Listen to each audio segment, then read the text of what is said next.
गिरीश जी नमस्कार। ताबरे साहब नमस्कार। नमस्कार।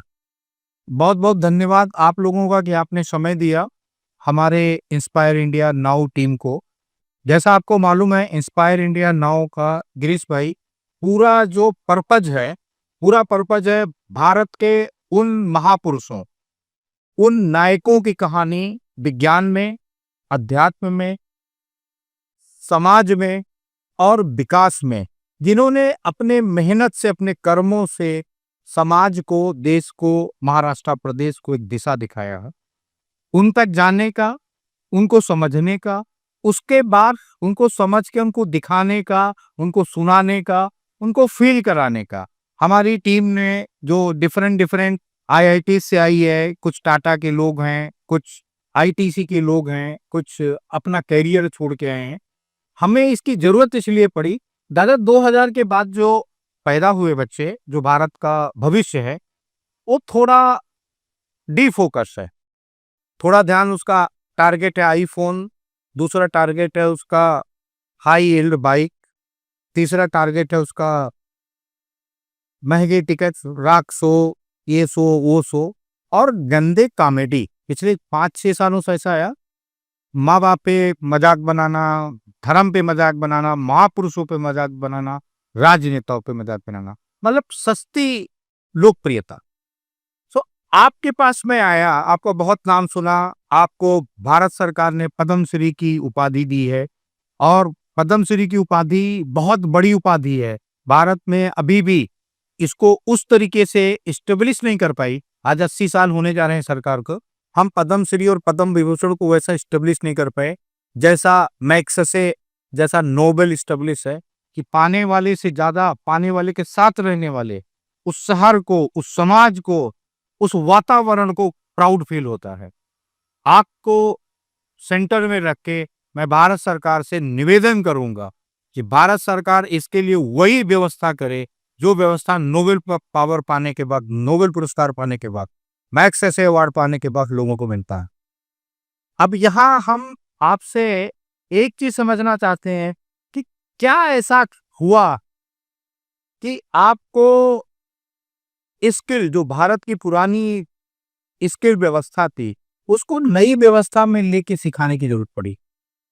मैं 50 साल से घुमंटू जनजाति आदिवासी जनजाति उसमें काम कर रहा हूँ और संघ की तरफ से सामाजिक समरसता मंच और भटके मुक्त विकास परिषद उसका भी साथ साथ काम कर रहा हूँ।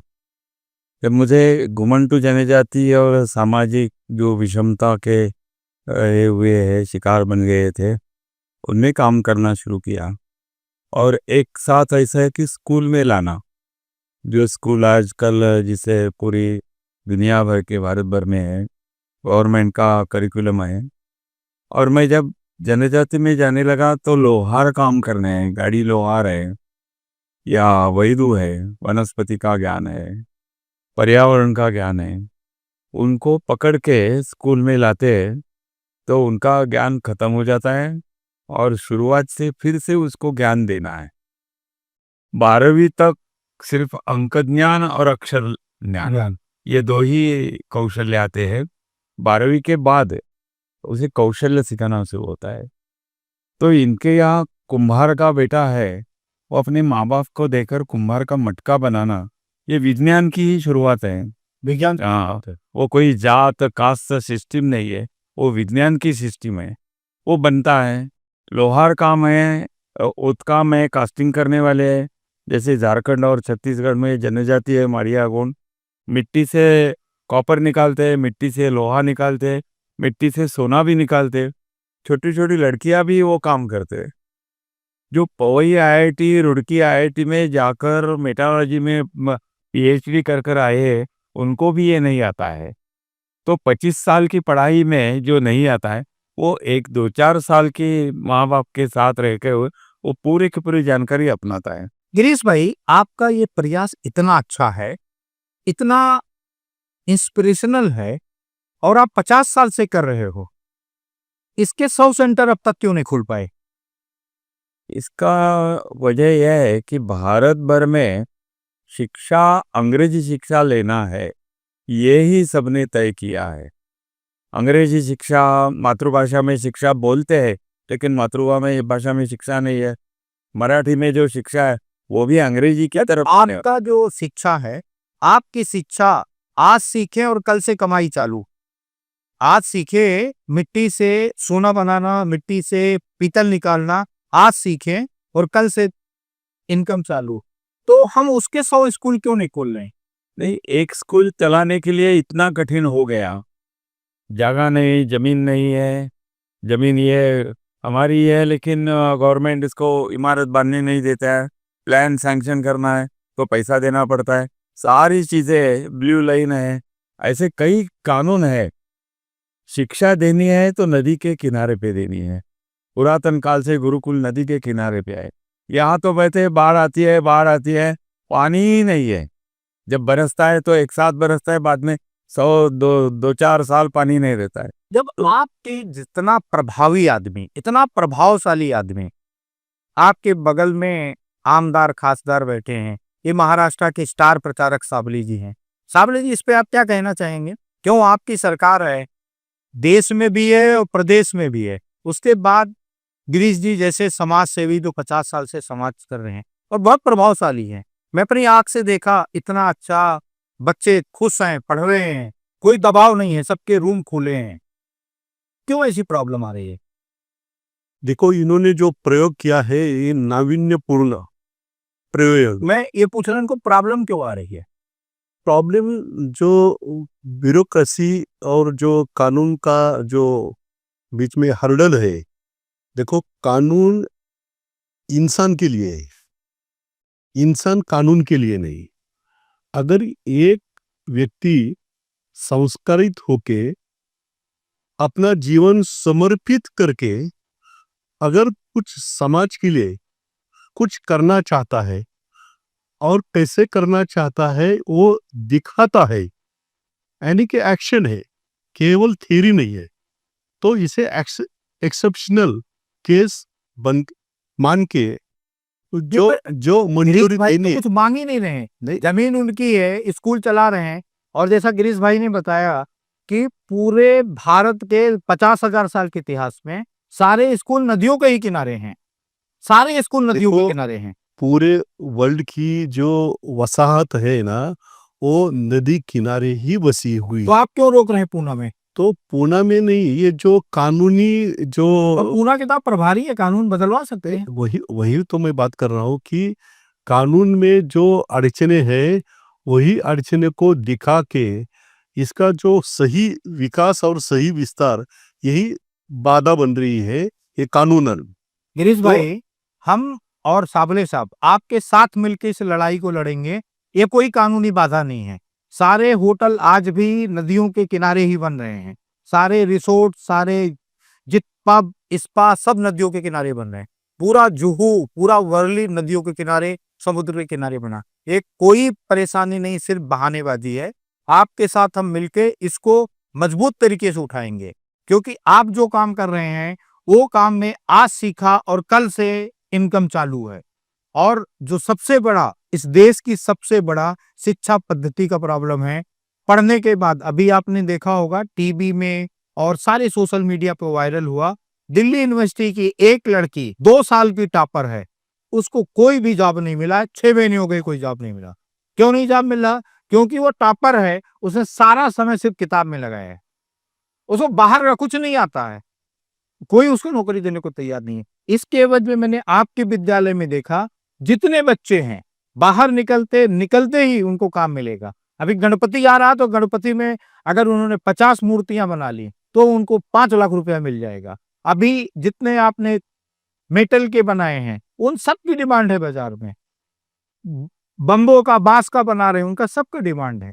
गिरीश भाई, यहाँ पे मैं एक चीज समझना चाहूंगा कि ये आपने इतना बड़ा कॉन्सेप्ट बनाया, इस कॉन्सेप्ट को आप पूरे भारत में आप जैसे लाइक माइंडेड लोगों के साथ शेयर करके क्यों नहीं बना रहे?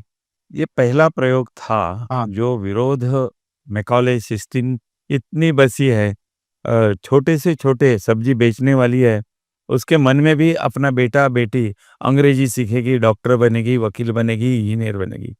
हमने वो तो पारंपरिक कला सिखाना शुरू किया।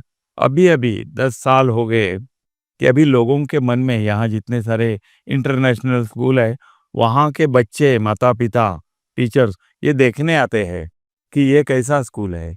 पहले मदद करने आते थे, अभी देखने आते हैं। अभी उनको लगता है कि भारतीय शिक्षा प्रणाली यहीं से शुरू होती है।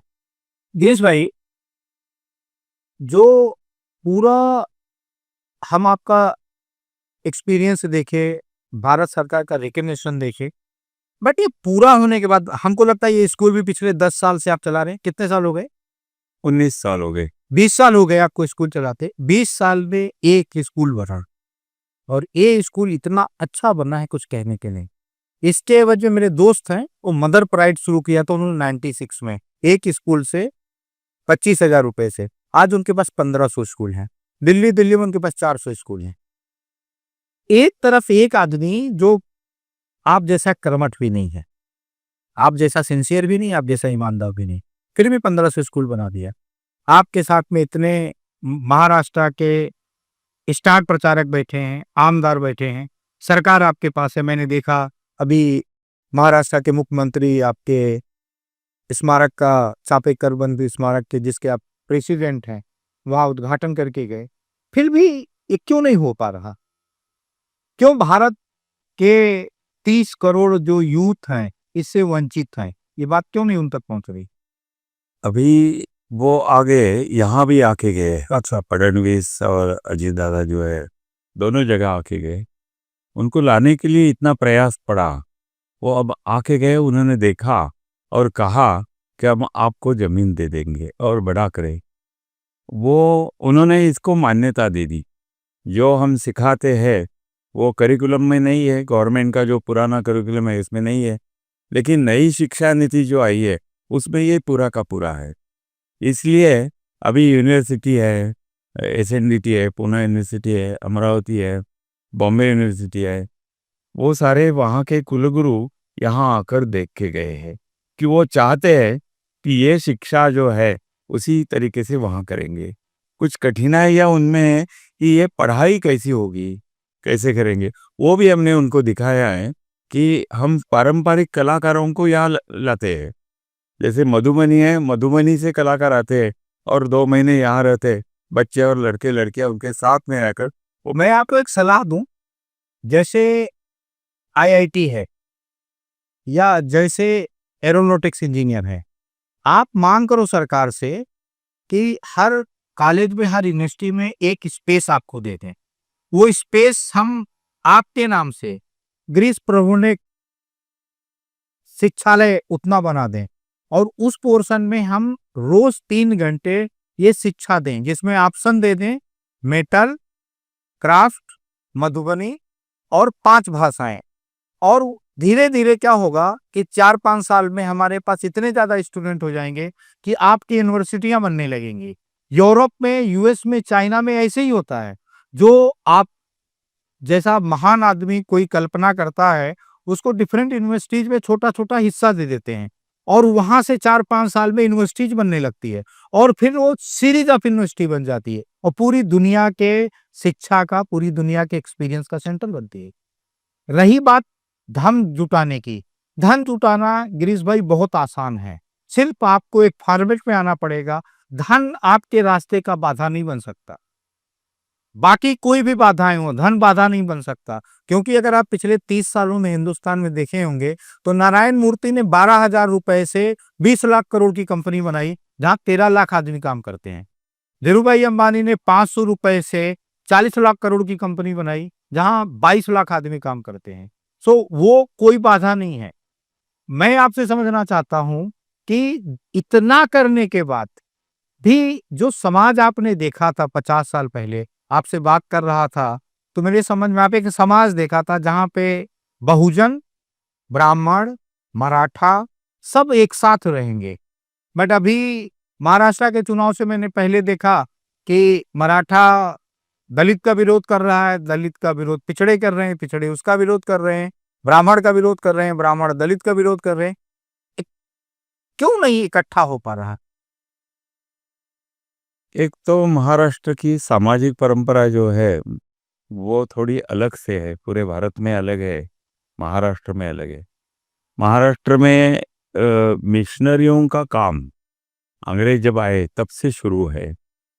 महाराष्ट्र में मिशनरियों ने अपने स्कूल 100-150 साल से नगर जिले में है, कोल्हापुर में है, ऊना में है, और उसके साथ जो गवर्नमेंट के स्कूल है, वहाँ की शिक्षा इतनी ठीक नहीं रहती है, शिक्षक अच्छे नहीं रहते हैं। वो अभी-अभी थोड़ा-सा सुधार आने लगा है, स्वतंत्रता के बाद।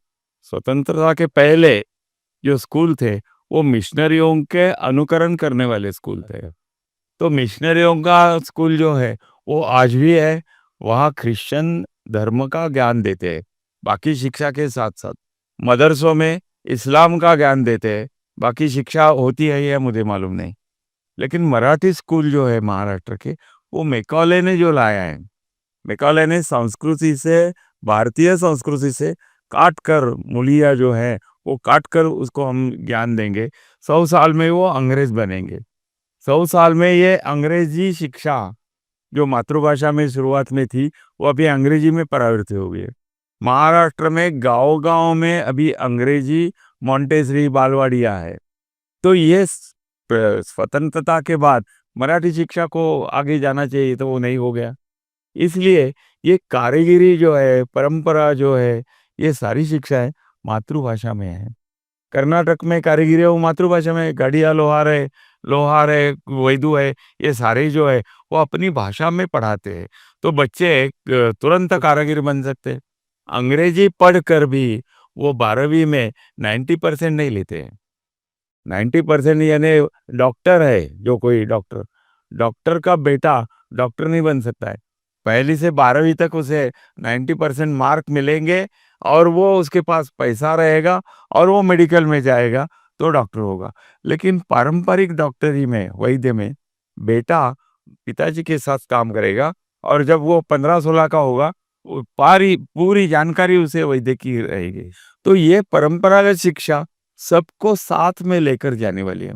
इसलिए समरसता की शिक्षा ये परंपरागत शिक्षा है, जिसे अंग्रेजों ने और सुधारणावादी जो थे पुरोगामी, उन्होंने कास्ट सिस्टम बताया। वो ज्ञान की सिस्टम थी परंपरागत। परंपरा से आया हुआ विज्ञान है, वो एकदम नीचे के लोगों को तक गया। मिट्टी से सोना निकालना, ये विज्ञान की कला है। वो एकदम पिछड़ा जो है उसके पास तक है। आज मोबाइल है, मोबाइल हाथ में रहता है, लेकिन मोबाइल दुरुस्त करना नहीं आता है। उसमें जो चिप है वो भी उनका राइट रहता है, चाइना से हाँ, चाइना पे आता है। हमें ज्ञान कुछ भी नहीं है। हम जैसे गौशाला में गाय रहती है, गाय को चारा देते हैं और दूध निकालते हैं, वैसे ये सारी जो ज्ञान है वो हमें गौशाला में हाँ, गाय जैसा है। हाँ, साबरे साहब, आप और गिरीश परुणे साहब एक साथ समर सत्ता में काम किए, 30 साल आपने भी काम किया, और मेरे हिसाब से 40 साल से गिरीश परुणे जी काम कर रहे हैं। आपने देखा होगा, एक प्रयास किया 5-6 साल में, 4 दलित को महामंडलेश्वर बनाया। आज उनके अंडर में 6,000 से नए मंदिर हमने बना दिए, और करीब 20 लाख नए उनके फॉलोअर्स बनाए। महाकुंभ में उनका अलग कैंप लगा, और उनका सवारी निकला, और उनका अलग से प्रवचन हुआ। ये 6 साल का योगदान है। 40 साल से आप कर रहे हैं और महाराष्ट्र में कर रहे हैं, और हमें आप दोनों पे देख के हम आपके साथ रहे, आपके डेडिकेशन पे, आपकी ईमानदारी पे कोई डाउट नहीं है। फिर भी समाज में समरसता क्यों नहीं आई? देखो, इसका तो प्रयोग हमें करना पड़ेगा। जो अतीत है वो तो भयानक है। जो भेदभाव था वो दूर करने की प्रयोगशाला यहाँ गिरीश जी प्रभु ने जी ने यहाँ प्रत्यक्ष कृति कार्यक्रम शुरू किया है, और वैसा ही कार्यक्रम 5,000 सालों के इतिहास में आपके साथ मिलके जो दलित संतों को सम्मान देने का जो बात उठी है, दलित संतों को महामंडलेश्वर बनाना, ये हिंदू धर्म के 5,000 के इतिहास में एक बहुत क्रांतिकारी घटना है।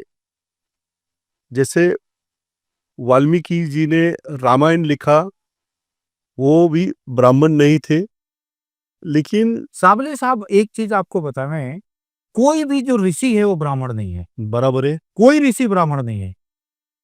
गिरीश भाई, कोई ऋषि ब्राह्मण नहीं है। ब्राह्मण सारे के सारे जितने आए वो शिल्पकार आए, और जितने ऋषि हुए वो शिल्पकार की जो दूसरी जनरेशन थी वो ऋषि हुए। ऋषि बनने के लिए उन लोगों ने त्याग किया, घर का, परिवार का, सबका त्याग किया। अगर पुराने जमाने में देखेंगे तो ब्राह्मण योद्धा होते थे, ब्राह्मण शिल्पकार होते थे, ब्राह्मण अध्यापक होते थे, ऋषि ज्यादा ब्राह्मण नहीं हुए। गिरीश भाई, आप सहमत होंगे इससे? एक ऐसा है जो भारत में आपके इस विचार से सहमत हूँ। हाँ। पहले ब्राह्मण वर्ण ही नहीं था। हाँ।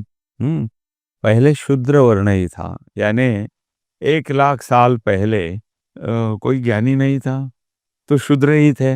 उसमें से ज्ञान आने लगा, वो खेती करने लगा, कोई वस्तु बनाने लगा, तो अलग अलग प्रकार के 3 वर्ण हो गए। उसमें कुछ परंपरा आ गई। विद्या, साविद्या या विमुक्ति है। अविद्या यानी जीविका, पेट भरने की विद्या है, वो जीविका है। वो दोनों मिलकर जीवन प्रणाली हो गई। तो ब्राह्मण वर्ण सभी वर्णों से जो अच्छे बन गए हैं, ज्ञान की परंपरा है, उसमें से आ गए। तो ब्राह्मण कोई जन्म से ब्राह्मण नहीं रहता, वो पहले शूद्र ही रहता है। तो ये देखकर ऐसा लगता है 5,000 साल ये तो कहने की बात है, लेकिन 1,000-1,200 साल जो अलेक्जेंडर का आक्रमण हो गया 2,000 साल पहले, उसके वे तथागत थे। उनके पहले महाभारत हुआ। महाभारत और तथागत इसके बीच में भी गणराज्य थे। तो गणराज्य ये सबसे आज की जो गणराज्य पद्धति है, भारत ये गणराज्य है, प्रजासत्ताक है। तो भारत में 5,000 साल पहले गणराज्य थे। तो इसका मतलब ये विकसित हुआ था। कोई राजा नहीं रहेगा। महाभारत के अंतकाल में भीष्म ने कहा है कैसे हमें ये देश बनाना है, समाज कैसे होना चाहिए, ये युद्ध क्यों हो गया। उन्होंने कहा न राजा न राज्यम। भारत में समाज में कोई राजा नहीं रहेगा, कोई राज्य नहीं रहेगा। जिसका झगड़ा 2 राजाओं के बीच झगड़ा रहता है तो राज्य नहीं रहेगा। न दंडा न दंडीचा, कोई शिक्षा करने वाला रहे, कोई गुनहगार नहीं रहेगा। परस्परेण धर्मेण आचरेत, परस्पर सब धर्म का आचरण। धर्म यानी सत्यम, सत्य बोलने वाला, अच्छा आचरण करने वाला जो है, वो दूसरों को सम्मान देने वाला है, वो धर्म है। ऐसा सब समाज होगा तो राजा भी नहीं लगेगा। तो गणराज्य उसी में आ गए। महाभारत के बाद और तथागत के पहले गणराज्य था। तो ये अच्छी बात है। यहाँ ब्राह्मण की बात कहाँ आ गई? जो गुरुकुल थे, जो आश्रम थे, उसमें आश्रम में जमदग्नि का आश्रम है, गौतम का आश्रम है, वाल्मीकि का आश्रम है, व्यास जी का आश्रम है। ये सारे आश्रम उनके नाम से शुरू है।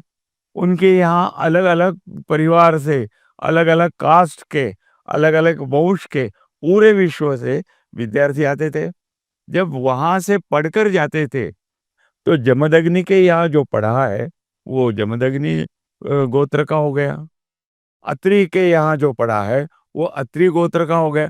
अलग अलग वंश के, अलग अलग विचार के, अलग अलग भाषा के बच्चे वहाँ आते और जमदग्नि गोत्र के बन जाते, अत्रि गोत्र के बन जाते, परशुराम गोत्र के बन जाते। सारे के सारे समरसता आने की जो बात है, विषमता है समाज में, लेकिन पढ़ने के लिए आएंगे तो समरसता लेकर जाएंगे। ये प्राचीन ऋषि परंपरा मैकाले ने पूरी खत्म कर गिरीश दी। भाई, पूरे हिंदुस्तान में पंजाब है, हरियाणा है, यूपी है, राजस्थान है, गुजरात है, उनमें इतना भेद नहीं है। महाराष्ट्र जो इतना इंडस्ट्रियल डेवलप है, इतना अमीर है, बट गांव में जाते हैं, छोटे छोटे जगह पे जाते हैं, अभी भी जहर भरा पड़ा है। क्या रीजन है साबले साहब? देखो, ये भेदभाव ही मुख्य कारण है। भेदभाव आता कहाँ से, कैसे आया? भेदभाव तो जो वर्ण व्यवस्था से, जो भेद वर्ण व्यवस्था ये कौशल्य के आधार पर बनी है, लेकिन बाद में उनमें जो व्यंग आ गया, और फिर बाबा साहब ने जिसका वर्णन किया है, ये चातुर्वर्ण व्यवस्था है, लेकिन उसको सीढ़ी नहीं है। एक निचले पादान पर जो है वो सीढ़ी से ऊपर नहीं जा सकता।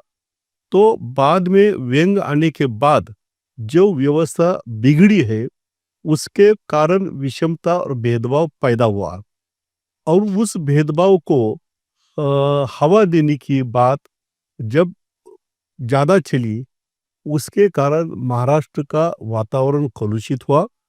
स्वतंत्रता पूर्व काल में भी मैं यहाँ को रोकूंगा। जैसे शिवाजी की सेना थी, उसमें महार भी थे, ब्राह्मण भी थे, मराठा भी थे। अंग्रेजों की सेना थी, उसमें महार थे, मराठा थे, ब्राह्मण थे। औरंगजेब की सेना थी, औरंगजेब की सेना के बहुत सारे सेनानायक मराठा थे। बहुत सारा जो सप्लाई हुआ है, औरंगजेब तो यहाँ 5 लाख की सेना के साथ था, तो 5 लाख की सेना के सारे सप्लायर मराठा थे, सारे सप्लायर महार थे, सारे सप्लायर ब्राह्मण थे। तो जातिगत विषमता आई कहाँ से? दोनों बाजू में लड़ रहे हैं। जैसे मैंने देखा, शिवाजी की सेना में महार भी लड़ रहे हैं, शिवाजी की सेना में मराठा भी लड़ रहे हैं, अंग्रेजों की भी सेना में महार लड़ रहे हैं और अंग्रेजों की सेना में मराठा भी लड़ रहे हैं। फिर कहाँ डिफरेंस है? महाराष्ट्र में जो आंदोलन हो गए, जिसे प्रबोधन काल कहते हैं, उसमें जितने सारे लेखक भाई मेरा सवाल फिर सुनिए। मेरा सवाल है, शिवाजी की सेना में ब्राह्मण भी थे, मराठा भी थे, अम्बेडकर साहब के जो जाति वाले हैं, जो उनके कम्युनिटी कुल वाले हैं, महार भी थे। अंग्रेजों की सेना में भी तीनों थे और औरंगजेब की सेना में भी तीनों थे। मैं प्रूफ कर सकता हूं कि ये तीनों थे। 6 लाख की सेना लेके औरंगजेब इधर 25 साल से ज्यादा था। सारे सप्लायर ब्राह्मण भी थे, महार भी थे, मराठा भी थे। बट जब देश स्वतंत्र होता है, उसके बाद में ये कहानी गढ़ी जाती है कि महार तो मराठों को हराए और मराठों ने ये किया, ब्राह्मण ने ये किया। कैसे, कहां से आ गया ये? उसमें जो हमारी राजनीति की सिस्टम है, लोकशाही में मत डालने का ये है। पुराने कास्ट सिस्टम है, कास्ट सिस्टम यानी तेली गली है गांव में, यानी तेल के ऑयल के घाना चलाने वाले वहाँ रहते हैं, राइट। कापड़ की गली है जहाँ विणकर रहते हैं, किसानों की गली है जहाँ खेती करने वाले रहते हैं, तांबा बर्तन कुम्हार, ये सारे व्यावसायिक गलियां है, ये जाति की गलियां नहीं है। लेकिन जब से यहाँ पूरा सिस्टम में ये था कि कुम्हार अपना मटका मुफ्त में सबको देता था, और कपड़े वाला भी मुफ्त में कपड़े सिलाई करके देता था। कुम्हार, कपड़े वाला, लोहे वाला, सोनार, ये सारे किसान को देता था, किसान उनको अनाज देता था। यहाँ कोई भी ऊंचा नीचा भाव नहीं था। जब व्यापार आ गया, अंग्रेज आ गए, तो उन्होंने रुपये का ये लाया कि खेती में जो अनाज है सबको बांटते थे, तो अनाज को डायरेक्ट पैसा दिया और खरीद लिया, तो सारी सिस्टम बिगड़ गई। अनाज जो मुफ्त में देते थे, मुफ्त में यानी आदान प्रदान करते, बार्टर सिस्टम, वो दोबारा हो गया, वो बंद हो गया। इसका मटका है तो उसने भी कहा कि हम मटका बेचेंगे। जो लोहार है वो भी बेचकर काम करने, सोनार भी बेचकर काम करने, उसका किराया लगाया। सब ने अपने व्यवसाय को रुपए के इसमें तोलना शुरू किया। साबले साहब, बाबा साहब ने एक किताब लिखी है जिसमें उन्होंने बहुत क्लियर लिखा है और बहुत डिटेल में लिखा है कि जो शूद्र हैं वो पहले के शूद्र नहीं है। हिंदू सभ्यता में भारत में कोई शूद्र होता नहीं था। और आप बहुत पढ़े लिखे हैं, जर्नलिस्ट भी हैं, भारतीय जनता पार्टी के बहुत इंपॉर्टेंट पोस्टों पे आपने काम किया है।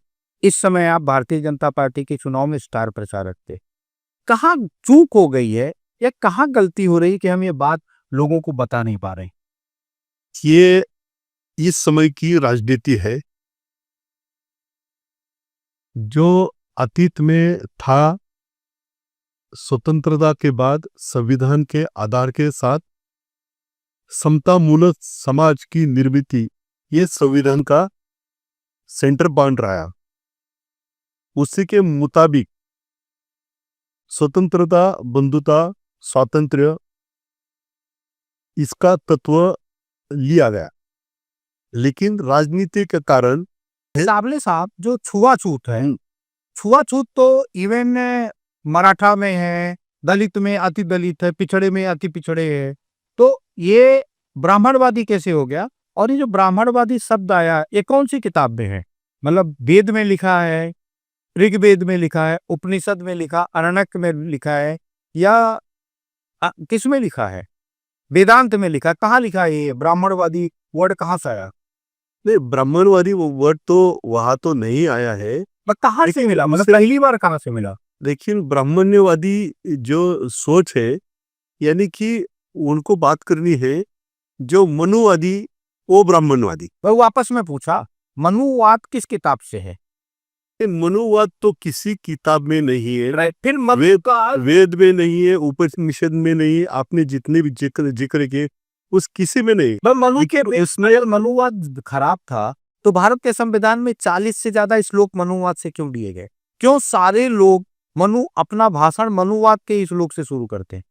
जब भी औरत का एम्पावरमेंट का बात आता है, जब भी वीकनेस के एम्पावरमेंट की बात आती, तो मनुवाद का ही श्लोक, जो मनु की किताब है उसी के श्लोक पर यूज किया जाता। क्या रीजन है? नहीं किया जाता। आप जो कह रहे हैं, मुझे तो पहली बार उस समय पर रहेगी आदि संविधान, जब से संविधान संविधान में मनु का संविधान में मनु का जिक्र होगा, लेकिन मनु के श्लोक से सभी वुमन का एम्पावरमेंट होता है। नहीं, सर तो मैंने नहीं सुना। अभी हमने सुप्रिया सूले को सुना, सुप्रिया सूले ने इंडिया टुडे कॉन्क्लेव में भी उसी श्लोक को किया, तभी सुधांशु जी ने काउंटर किया है। मैं आपको वीडियो दे दूंगा। सुप्रिया सुले ने, सुधांशु जी ने बोला कि ये श्लोक जो आप बोल रही हैं और ये श्लोक जो सारी नेता बोलते हैं, ये आप जानते हो किस किताब से है?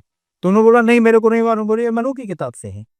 ये तो किसी ने जिक्र किया होगा, लेकिन मनुवाद ये वुमन पावर एम्पावरमेंट का आधार नहीं है। लेकिन मनुवाद में, मनु स्मृति में जो लिखा है सब गलत है, ऐसा भी कुछ नहीं है। तो ये मनुस्मृति जलाते क्यों हैं अगर सब गलत नहीं है? तो जो गलत वाला मनुस्मृति में एक बात है जिससे पूरी मनुस्मृति बात हो जाती है, वो है शूद्र, वैश्य, क्षत्रिय और ब्राह्मण। ब्राह्मण शूद्र पुरुष, शूद्र स्त्री। शूद्र स्त्री को विवाह करना है तो ऊंचे जाति के सभी के साथ वो विवाह कर सकती है, रख सकती है, रह सकती है। शूद्र पुरुष को ऊंचे ऊपर के कोई भी महिला यानी उसको सिर्फ शूद्र स्त्री के साथ ही शादी करनी। ओके गेस भाई, एक मिनट यहाँ रोकूंगा।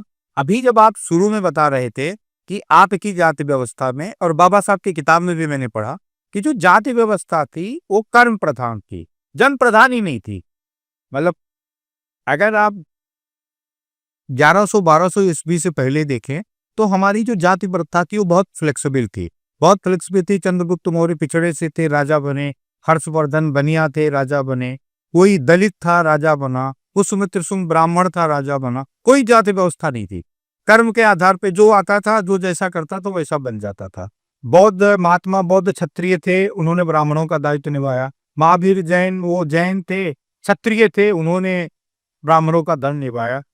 महर्षि वाल्मीकि दलित थे, उन्होंने ब्राह्मण का धर्म निभाया और बहुत बड़े महर्षि बने। सब जगह उनकी पूजा होती है। जब एक तरफ आप बोलते हो कि आपके यहाँ जाति व्यवस्था थी नहीं, तो दूसरी तरफ आप उस पर विवाद क्यों कर रहे हो? कि अगर कोई आदमी मान लिया मैं शूद्र हूं और मेरे में कैपेबिलिटी नहीं है तो मेरे को कोई अपनी लड़की नहीं देगा, कोई नहीं देगा। नहीं, इसमें ऐसा है कि या तो जाति ईस्वी सन की 19वीं शताब्दी के बाद मार्क्स, मिशनरी और मौलवी, इन्होंने भारतीय धर्म ग्रंथों का अर्थ जो लगाया है उसी के अनुसार ही हमारे विचार में, दिनेश भाई, ये सब तो हमारे विचारवंत जो है उन्होंने ये अर्थ नहीं लगाया है। गलत काम करते हैं वो गलत है, अच्छा काम करते हैं वो अच्छा है। जैसे साच बराबर तब नहीं, कबीर ये कोई अभारतीय नहीं, भारतीय है। और वेदों से यानी राम के नाम पर भी कबीर के कई टोए हैं। तो कबीर को भी उन्होंने मार्क्सवाद में डाला, बुद्ध को भी उन्होंने मार्क्सवाद में डाला। मार्क्स अभी आ गया, बुद्ध 5000 साल पहले का है। लेकिन मार्क्स की किताब में इनका किसी का नाम नहीं है। अगर मार्क्स की किताब में नहीं ना, वो अभी के जो विचारवंत है ना, वो मार्क्स के हिसाब से कबीर को ढूंढते मैं हैं। वही कह रहा हूँ कि आपके यहाँ कोई विचार 100 साल पहले आता है और आप 10,000 सालों से हो, और वो 100 साल ही था। आज पॉलिटिकली मार्क्सवाद पूरी दुनिया में खत्म हो चुका, बट जाति प्रथा हम अभी भी वैसे है। मैं इसलिए बार बार कह रहा हूँ, समरसत्ता मंच को साबले साहब को काम करते 30 साल हो गया, आपको 50 साल हो गया, बट अभी 6 महीने पहले चुनाव था, मैंने बहुत स्पष्ट रूप से जातियों का, वर्गों का विभाजन देखा, बहुत स्पष्ट रूप से। क्या रीजन है साबले साहब? इसमें ऐसा है कि महाराष्ट्र में जो जनसंख्या है उसमें मराठा कम्युनिटी ये स्ट्रांग कम्युनिटी है। हाँ। किसान कम्युनिटी है। उसमें ही आंदोलन जो हुए, माड़ी मराठा बहुजन समाज का आंदोलन 200 साल से, उसमें ही ज्यादातर हो गया। ब्राह्मण ये पढ़ाने वाले, धर्म की शिक्षा देने वाले, इतना ही सीमित काम था। लेकिन पेशवाओं ने, यानी छत्रपति के घरानों ने ही पेशवाओं को प्रधान पद दिया है, मनुस्मृति के आधार पर नहीं, कर्म के आधार पर। यानी उनका जो लड़ाकूपन जो था, बाजीराव का था, बालाजी विश्वनाथ का था, आगे के सारे पेशवे लड़ाकू थे, आखिर के 1-2 लड़ाई करने वाले नहीं थे। तो उन्होंने पूरे भारत भर में जितना इस्लाम का आक्रमण हुआ है वो सारे राज्य खत्म कर दी पेशवाओं के जमाने। यानी छत्रपति शिवाजी महाराज ने जो बातें कही थी स्वराज्य की, उसको आगे लेकर पेशवे गए। पेशवाओं ने भी जो राज चलाया प्रधानमंत्री के रूप में, उसमें धनगर, मराठा, अन्य सारे समाज, महार कम्युनिटी जो आज बौद्ध है, उनको भी साथ में लिया। तो पेशवा ब्राह्मण थे, अंग्रेजों के जमाने में ही थे। उनको बदनाम करना है, ब्राह्मणों को बदनाम यदि करेंगे तो ही हिंदू ईसाई बन सकते हैं। तो उसमें कूटनीति है अंग्रेजों की, थोड़ा, यानी पहले उनमें फुरूल डालो और बाद में राज करो। गिरीश भाई, आज आपके सहयोग से हम महान शहीद चापेकर बंधु के स्मारक पे आए। बहुत सुंदर बनाया आपने, बहुत सुंदर बनाया। आपकी मेहनत एक छोटे छोटे हिस्से से दिख रही है। क्या ऐसा इंस्पायर किया आपको कि आपने इतना बड़ा और कठिन काम शुरू किया? एक तो मैं जब संघ का प्रचारक था, उसके बाद यहाँ गृहस्थाश्रम लिया और यहाँ रहने के लिए आया। चापेकर बंधुओं का वाड़ा, उसके पीछे मैं रहता था। अच्छा। और उसी दिन, उसी रात को मैंने देखा कुछ हलचल चल रही है अंधेरे में। वाड़ा तो पड़का था, गिरा हुआ था, वहाँ कुछ भट्टी जैसा चल रहा है। मैंने पूछा लोगों को दूसरे दिन, ये क्या है? तो लोगों ने कहा, यार शराबी, जुगारी, ऐसे सब लोग रहते हैं, यहाँ दे जाते हैं। तो ये वाड़ा किसका है?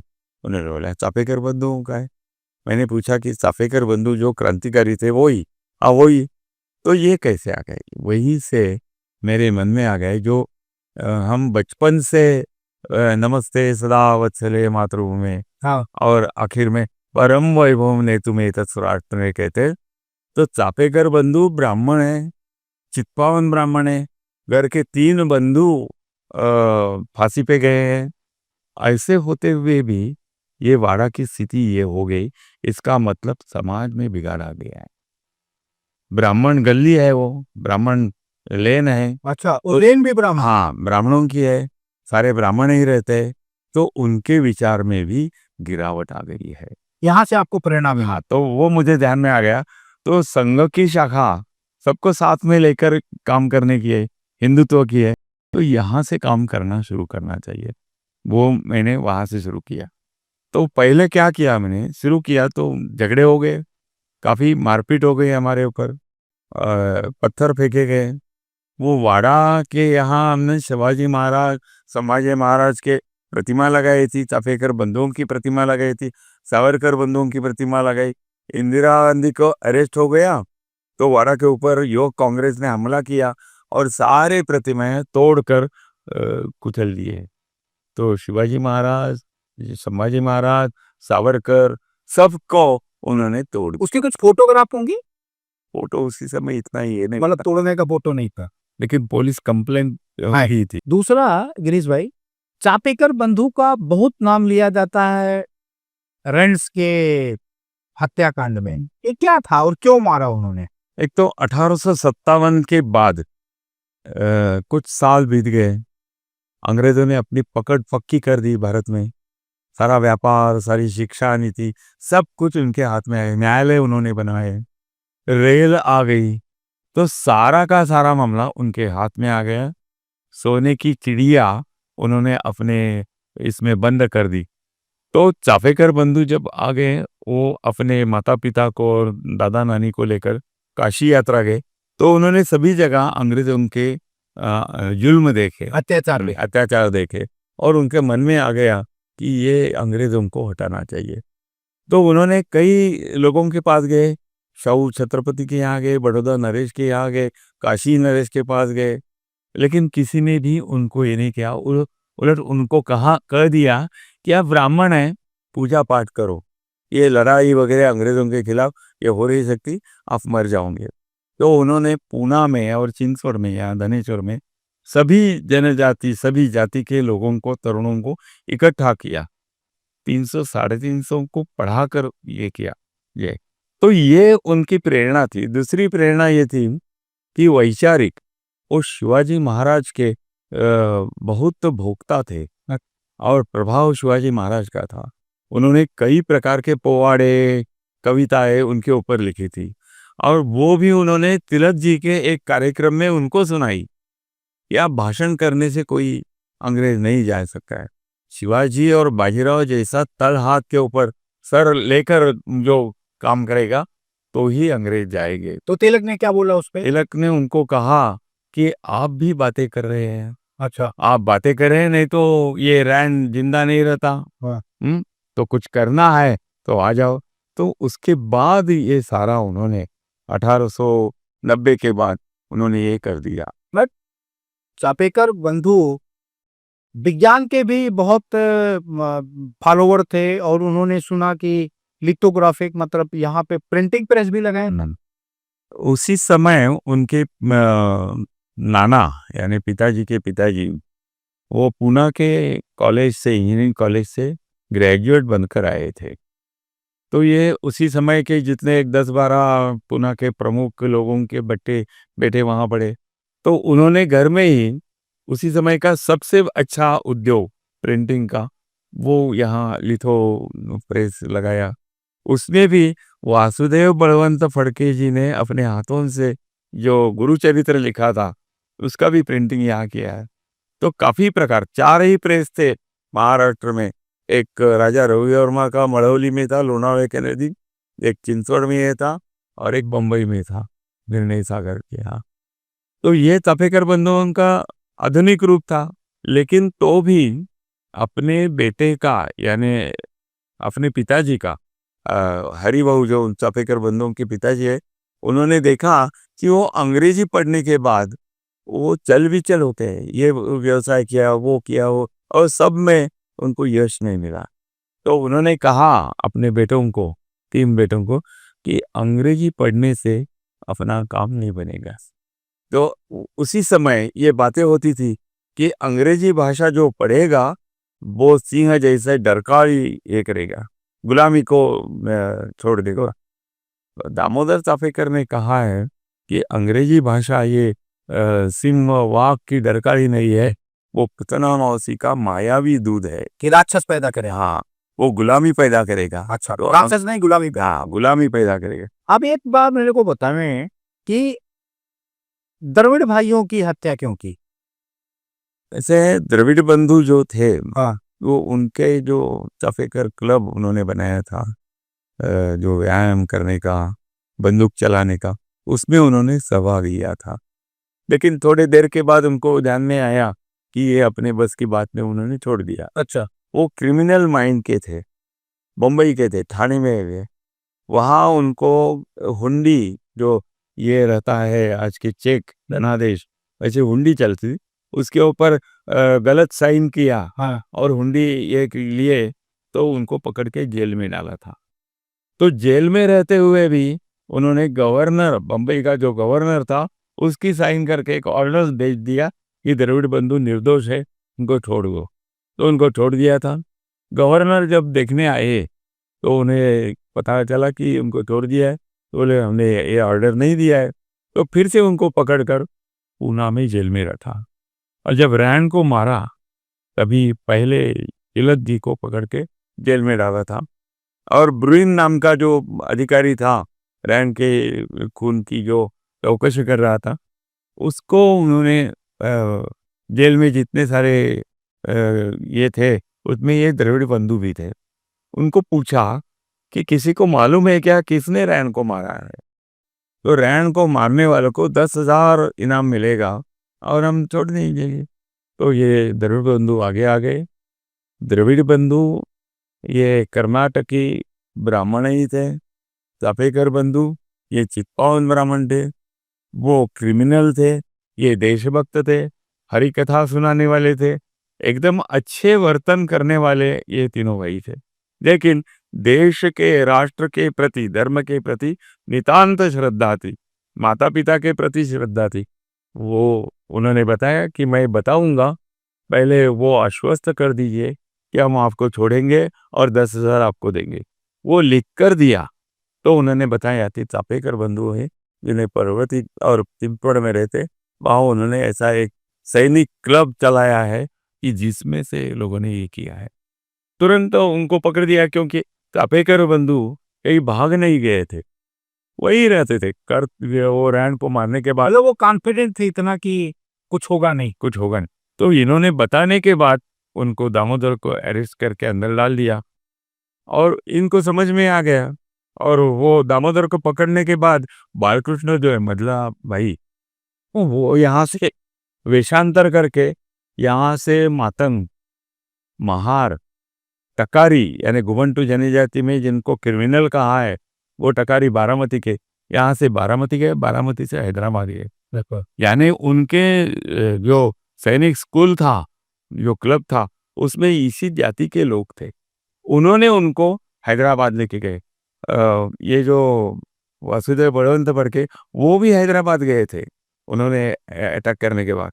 तो ये सारा बहुजन समाज जिसे कहते हैं उसी समय का, उनमें लहूजी वस्ताद नाम के कहे थे, उनकी एक तालीम थी। उन्होंने इनको कहा कि ऐसा नहीं अंग्रेज जाएंगे, सबको साथ में लेंगे, शिवाजी महाराज के शपथ देंगे तो ये हो सकता है। तो चापेकर बंधुओं ने ये सारा करने के बाद उनको पकड़ के लेके गए। तो किसने बताया है? तो द्रविड़ बंधु ने बताया है। सभी जगह ये ध्यान में आ गया। पूना में हर एक विस्परिंग होने लगा कि द्रविड़ बंधु ने चापेकर बंधुओं को बताया है। पूना में, पूरे महाराष्ट्र में सभी जगह लोग कहने लगे ये किसने कहा है कि ये ब्राह्मण जो है चापेकर बंधु, ये काहे के लिए किया, अब उसका फल जो है भोगो, अभी अंग्रेज और पकड़ के लेके जाएंगे। तो सावरकर, विष्णु दामोदर, विनायक दामोदर सावरकर जो है, उन्होंने उनके ऊपर एक पोवाड़ा रखा, योग्य कानते नमनाला।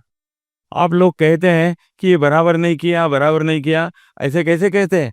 ये बराबर किया है। वो 15 साल के थे सावरकर जी, उन्होंने वहां कह दिया और उसके ऊपर भी पाबंदी थी 47 तक वो पोवाड़े को। तो ऐसा माहौल था।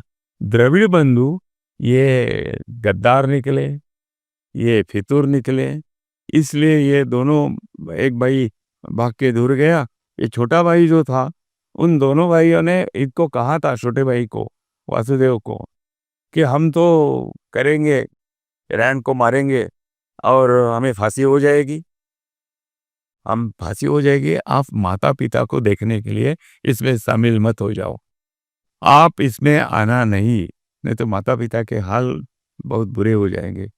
तो उनको ये मालूम था कि हम ये करेंगे तो पकड़ के लेके जाएंगे।